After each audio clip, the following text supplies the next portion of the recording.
Hello students, welcome to online session of Standard 8th History. Today we are going to learn chapter number 8 Civil Disobedience Movement.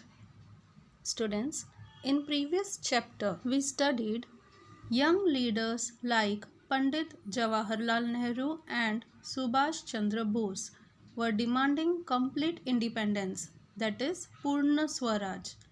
Due to the influence of this young group in the Lahore session of Indian National Congress, resolution of attainment of complete independence was passed.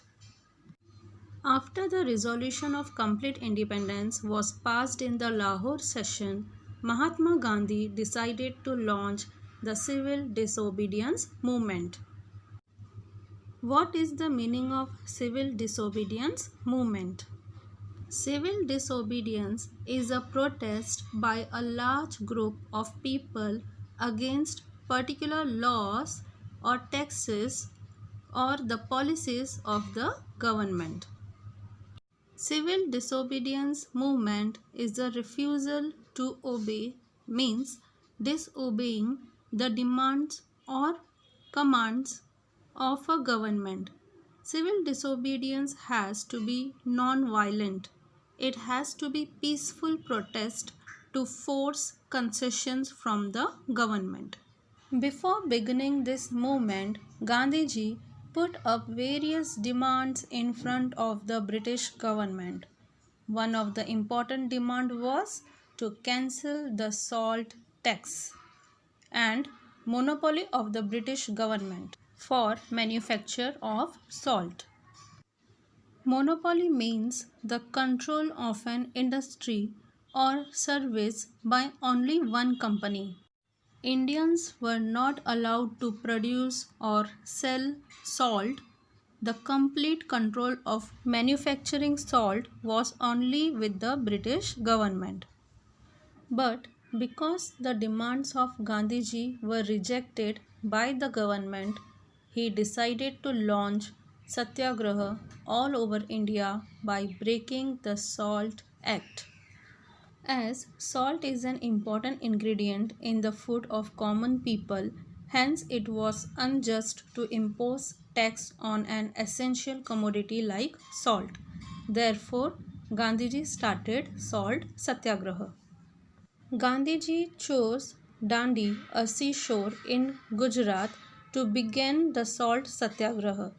On 12th March 1930, Gandhiji set out from Sabarmati Ashram with 78 followers for launching the Salt Satyagraha. A distance of approximately 385 km was covered on foot, and Gandhiji delivered speeches in the villages on the way. Through the speeches, Gandhiji appealed to the people to be fearless and join the civil disobedience movement. On 5th April 1930, Gandhiji reached Dandi, and on 6th April, Gandhiji broke the Salt Act by picking up the salt laying on the seashore of Dandi, and the civil disobedience movement started all over the country. The Peshawar Satyagraha.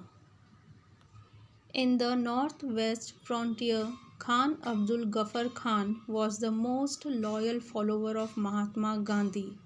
He was also known as Frontier Gandhi. Students, why was Khan Abdul Ghaffar Khan also known as Frontier Gandhi? Because he greatly admired Mahatma Gandhi and his non-violent principles. So he was also known as Frontier Gandhi.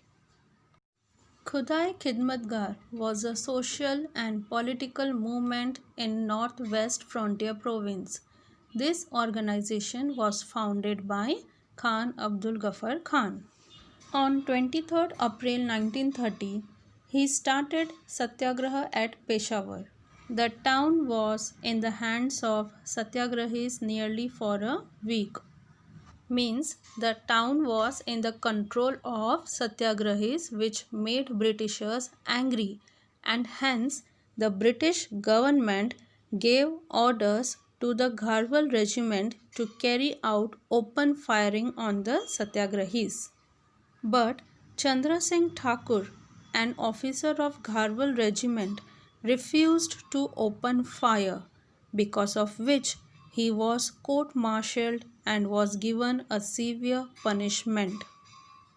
Students, court-martialed means a trial law, means severe punishments are given if a member of the armed forces break a military law. Chandra Singh Thakur was severely punished because he refused to open fire on the Satyagrahis at Peshawar. Due to the Satyagraha launched by Mahatma Gandhi, the British government found itself in a difficult situation. Therefore, they arrested Mahatma Gandhi on 4th May 1930. People started protesting all over the country due to the arrest of Mahatma Gandhi. Solapur Satyagraha. Solapur Satyagraha was observed by mill workers on 6th May 1930. The district collector gave orders of firing on the procession which was organized by the mill workers in Solapur. Shankar Shivdare and many other volunteers died in this firing. Due to this incident, people angrily started attacking police stations, railway station, courts, municipal buildings, etc. The government declared martial law and the agitation was suppressed. Martial law means curfew, means people were not allowed to conduct any protest. Leaders of Solapur Satyagraha, Mallappa Dhanashetty, Sri Krishna Sarda, Kurban Hussain, Jagannath Shinde were hanged to death. Students, we will conclude our session here, and in next session we will study about Dharasana Satyagraha and sacrifice of Babu Genu.